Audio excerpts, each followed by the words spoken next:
Hello and welcome to Right from the Kickoff. I'm your host for this week, William Bayless, and as always, and not for a while, we welcome back Joseph Wright. How are you, Joe? Yeah, I'm good, thanks, mate. It has been a while. We've not really been keeping up to date with the podcast, but we're back. Hopefully now until the end of the season, give and take our time, obviously constraints and stuff. But let's get on with it. And obviously we start with the international break, so it's going to be a good podcast.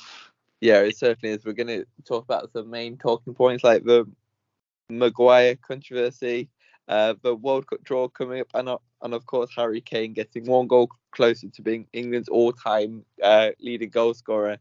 But before we get started, remember to drop a like on the video, subscribe if you haven't already, and like us on Facebook, Twitter, and Instagram. So, shall we get started then, Joe? Yeah, let's do it. Right. So, before we get, so let's start with Maguire. So, I know he was a very controversial figure leading up. He's been terrible for Man United all season, blah, blah, blah. What did you make of the England fans' reaction where every time he touched the ball, he got booed by the England fans? What did you think? Right. Well, first off, I wanted to sort of give you my opinion on the fact that Maguire's been picked.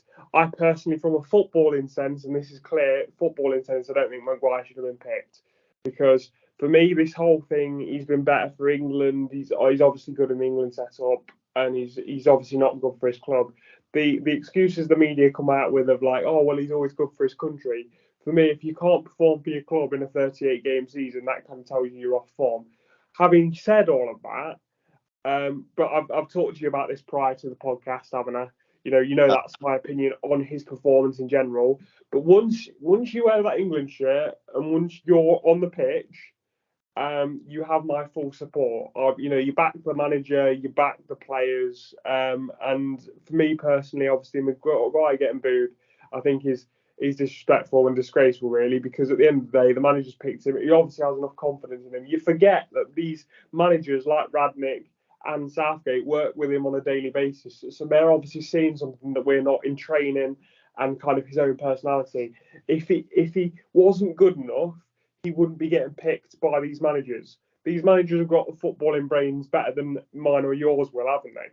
So Yeah. realistically, they're in football every day. So we're sitting here, we all give our opinions. And yes, I don't think he should have been picked, but the managers are obviously seeing something that we're not seeing. Yeah, You know and what I mean? there's a reason why they're the managers. They make the decisions. Yeah, no, exactly.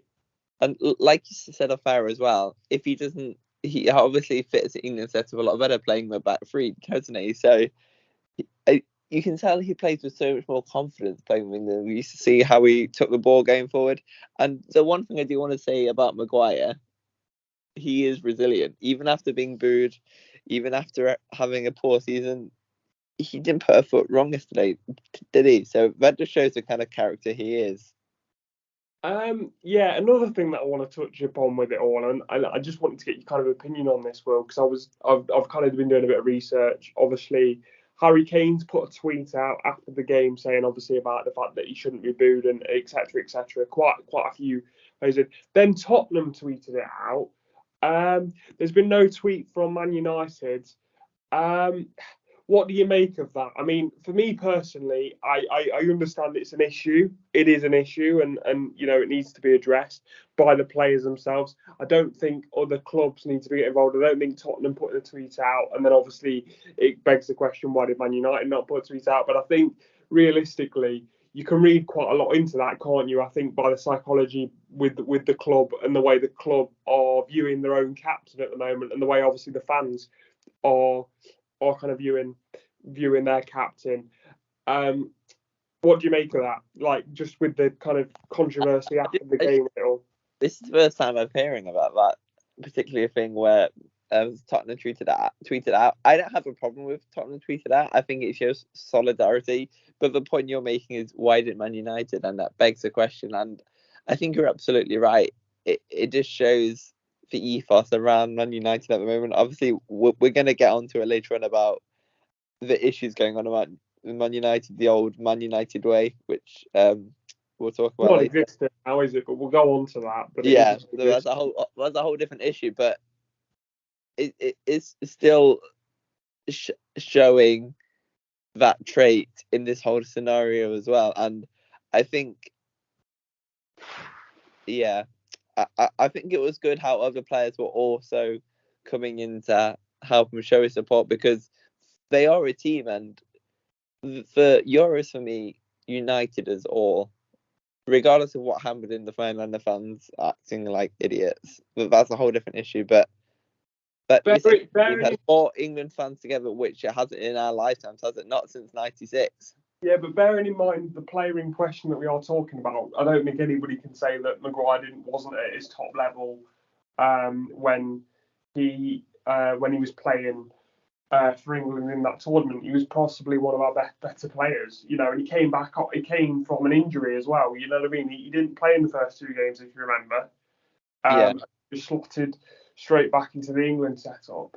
So for me, I think obviously I'm not going to sit here and say I'm on the fence with it, in terms of I'm not going to sit here and say that Maguire's performance has been fantastic, because I don't think it has. I think it's been dire, and I think him getting in the England setup, I think players need to be picked on current form, and I understand that it might not be him. He might not be the issue, just the issue at Man United, but he has been one of their poorer performers.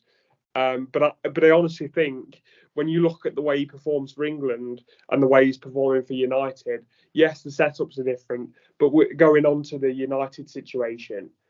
Like you said, the ethos and just everything around them is quite toxic at the moment. Maguire's not the only Man United player who's having an underperforming season and then goes away for his international country, on international duty and performs well, is he? So it's not just Maguire here. So you've got to look at United as a whole, haven't you? Yeah. So you've just touched upon this, and we spoke about it off air, and I've heard people on Twitter saying as well, because I shared a tweet with you, and it basically said that Man United need to get a way of playing, quotations, the Man United way. And I think the old pundits, the old Manchester United pundits, I should say, the whole ethos around the club, the fans, a lot of them are still living in the past, and they're not top performing anymore. They haven't won a trophy in I don't know how long, since Mourinho in the Europa League, which is a second-rate European competition anyway. No disrespect to winners, but when you're talking about United performing for kind of, at the level that they want to be at, the Europa League, that's kind of your, no disrespect to these clubs, but that's kind of your Tottenham, your West Ham's, even your Leicester's kind of level at the moment. Do you know what I mean? And they're now possibly going to be performing in the Europa League, and I don't even fancy them to go on and win that next season. But like you say, the fact that that's kind of the last competition they won under Mourinho kind of shows you how far they've fallen. I just want to touch upon a conversation we had before the podcast, if you don't mind me saying. Sir Alex Ferguson, obviously, he's been given, a lot of respect, as he should be, with kind of being spoken to about the next manager. You made an interesting point about maybe the need to come away from that in terms of giving him as much leeway in terms of who the manager is, because if they're wanting to move away from that Manchester United way, should they be leaning on Alex Ferguson for that? It's not letting them move. If you're always looking at the past, saying, "Oh, this is how we used to do things," it's a very old-fashioned way of looking at things, isn't it? No respect to Sir Alex Ferguson, because he was a legend, but the only way Man United are going to move on and move forward with a new philosophy is if they're allowed to do that. And the Man United pundits, the likes of Neville, Scholes, for example, they always talk about this Manchester United way, and they need to find their own. The club needs to find the new Man United way, whether it's playing this style of football, a certain brand, because. But you look at the pundits, if you don't mind me saying. Well, sorry for cutting over you, but if you don't mind me saying, if you look at the pundits, you're talking about sort of Gary Neville, Roy Keane, and then you've got obviously your few other Manchester United pundits, Paul Scholes, Rio Ferdinand, working with BT and stuff. They're all kind of in this Man United way. We need to get back to that, but what they're forgetting is, even since they've left the game, football has moved on. With the way it is, with the way managers kind of come in and out the door. You look at somebody like, for example, Jurgen Klopp. He's been at the club now for 6 years, and you would say that in the modern game, 6 years for a manager is a hell of a long time. It's a lifetime.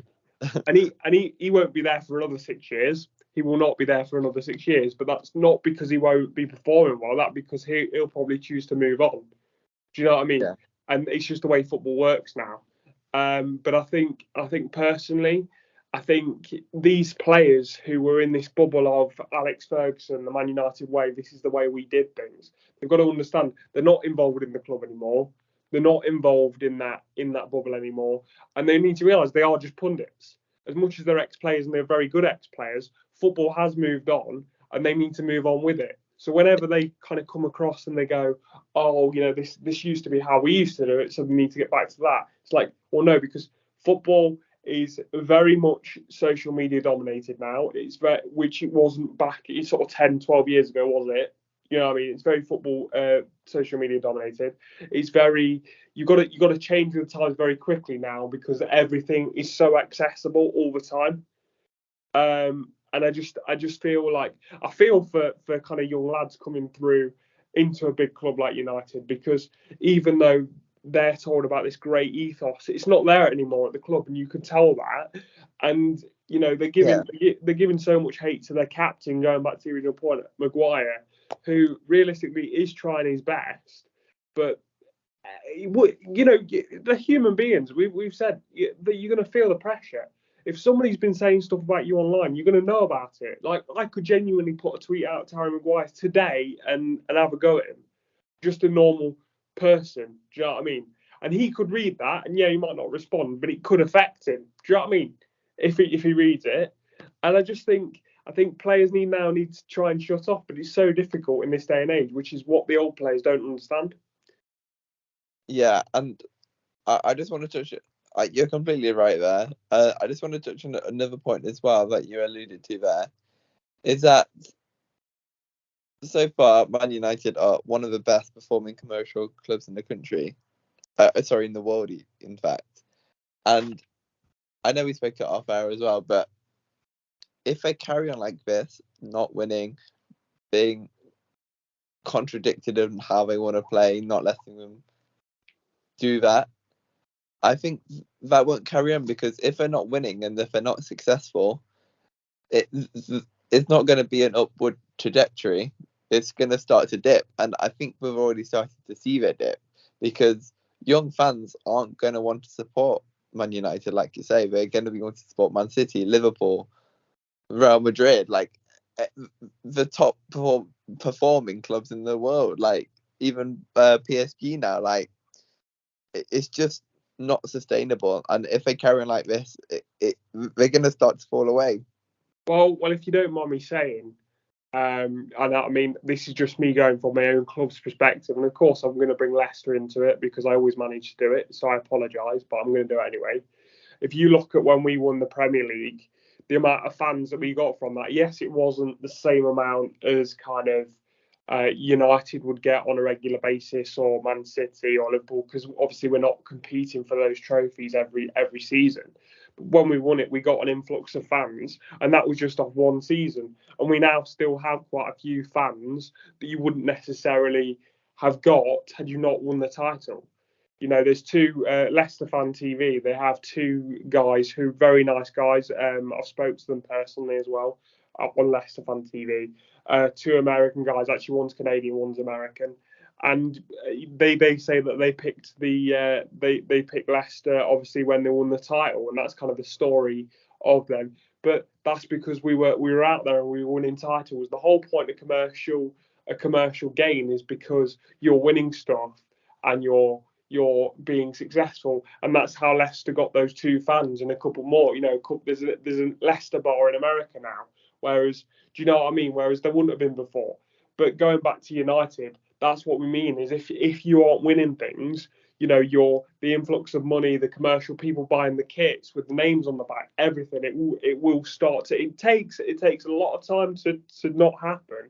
If you're not in the Champions League and you're getting Europa League constantly, or you're not winning trophies, you're not going to get many fans, and that's kind of how it happens. So the opposite way of how it happened for Leicester just off one season kind of just shows you how it can depreciate over time for United if they don't get it sorted out.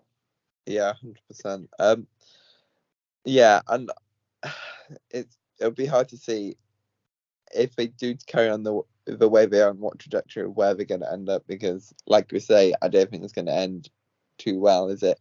But let's move back to England then. Harry Kane, he's another step closer to being the top goal scorer for England. What do you make of Harry Kane? Because yes, he's a really top player, and this isn't my personal opinion, but some England fans would be saying that, oh, he scores loads of penalties, which to that I answer, he scored so many goals in like major World Cup and international competitions where he's already scored more than Wayne Rooney in those competitions, which you could argue those are the games that matter. So what do you say to that, Jay? Oh, the whole Harry Kane hate. I admit, I do love the English hype. All right, I do love the English hype. I mean, Harry Kane's back to his best now. We know that in the Premier League. You know, he's banging in goals, he's getting assists. Obviously, he's had a very, very stagnant first half of the season, hasn't he? Let's be honest. And I do love how the media, as soon as he starts playing well again, he's fantastic, because it's the English media. We like to big up our players, fair enough. But I will say, and going on to your point, that I think Harry Kane gets a lot of hate. You know, he does by us, by our own fans. Do you know what I mean? He's not, when you put him in the same conversation as Lewandowski or Benzema, like, there's a lot of people that laugh because they can't appreciate an English player for what he is. You know, and I'm not saying that he's better or worse than those two. You know, that's a debate for a different day. But what I'm saying is he deserves to be in that conversation with the two best strikers in the world. He does. Yeah. And I think people need to realise that actually he is a top quality player and we're lucky to have him. You wait, right? If we don't get, because we were very lucky in the fact that when Wayne Rooney kind of pulled up his boots, everyone loves to slag off Wayne Rooney. Again, personal choices aside from his life, you know, not the most decent guy, but was very good for England, did well, but could have done a lot better. You know, from what everybody's saying. But we were very lucky in the fact there was not very much overtime in terms of when Rooney was hanging up his boots. Here came this number 9, Kane, who was starting to bang in the goals for Tottenham, right? Once he leaves England, all I'm going to say to you is you're going to start to appreciate what he did for us. Yeah. And that's the problem I'm having. You need to appreciate these players in the moment. And to people who say, oh, it's just penalties, I literally said this to a friend of mine the other night. I was like, you can sit there all you want and say, oh, it's just penalties. But Harry Kane, without a doubt, for me personally, is one of the best penalty takers I've ever seen wear an English shirt. Yes. So why would you not want to take one? Yeah, exactly. He's not missed a penalty. I mean, in big moments, you could argue against Denmark. Obviously, he missed a penalty. We got lucky with the rebound, and sometimes you do. But when you hit it as hard as he does, you're going to get those lucky rebounds. Yeah. But I just think, for me personally, you know, he's doing really well. He's going to be the England's top goal scorer of all time. And people will say, oh yeah, but he's been playing minnows and stuff like that, and he's been doing this, he's been doing that. And I just think, I was looking at his stats the other day, and it was kind of like goals scored against top 20 teams in the world, you know, top 20 to 40, so on and so forth. He's got the most or equaled the most goals against the top 20 teams in the world. So when you're saying he can't do it on the bigger stage, he's already got a World Cup Golden Boot. You know, he's consistently getting the Golden Boot in the Premier League. For me personally, he just needs to add trophies to his game. But for me, he's an all-round striker. And anybody who says they wouldn't have him in their team is absolutely deluded. Because I'm a big fan of Harry Kane, as you know. So. Yeah, 100%. And this moves on nicely to the World Cup because the draw is taking place on Friday, isn't it, Joe? So I know England are going to be in the top seed, so they won't have too much to worry about. But I don't know if you've seen, but who would you like? Who would be your ideal group? To be honest, and I'm not saying this because they've been one of the weaker teams, because I actually don't think they will be. There's something about because you look at some of the teams that have qualified this week. You know, obviously Portugal, but then you look at somebody like Canada. You know, who I would love to have them in our group, simply because there's not a lot of opportunity to play teams like that.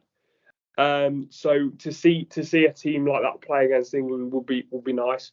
Obviously, they would be one of the weaker teams in the competition. So of course you'd want that. But they're actually, if you look at their record in the qualifying, it's not, they are improving. Yeah, and they're like first in the group with other teams such as Mexico and USA, which USA are looking like they've got some top quality players now. So like that just shows the quality and strength what Canada have.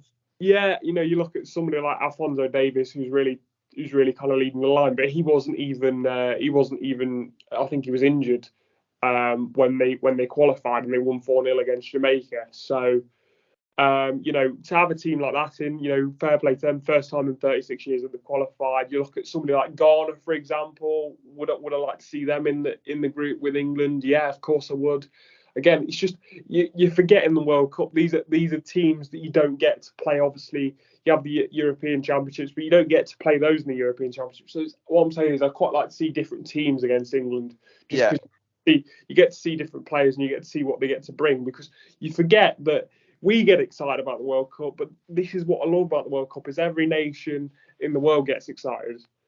Yeah, and that's what 100%. Of course. Sorry, Joe. The draw is taking place on Friday, so we're gonna have a reaction to that, aren't we, Joe? So we'll get that uploaded sometime next week. So that should be very exciting. Yeah, no, for sure. And I mean, just to sort of to kind of sum it up, I think it's going to be a bit different with it being winter, but I can't see it being any less exciting. Just means that we just need to start drinking in colder weather. That's it. Well, we're used to that. Yeah, exactly.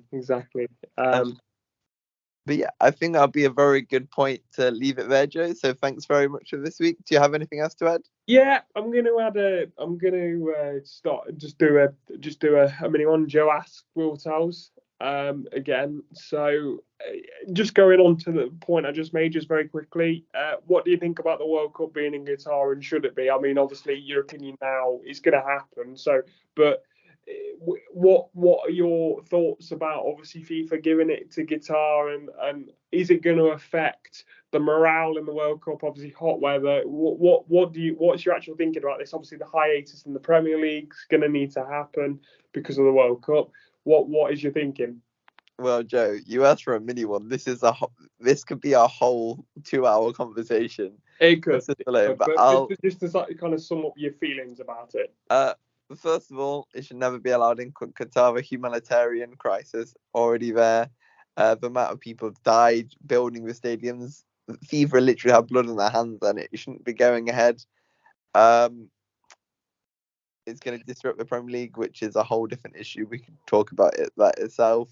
But yeah, I'll still watch it, but I think a lot of it will be sports washing. But yeah, that's my thoughts on it, Joe. Yeah, that's fair enough.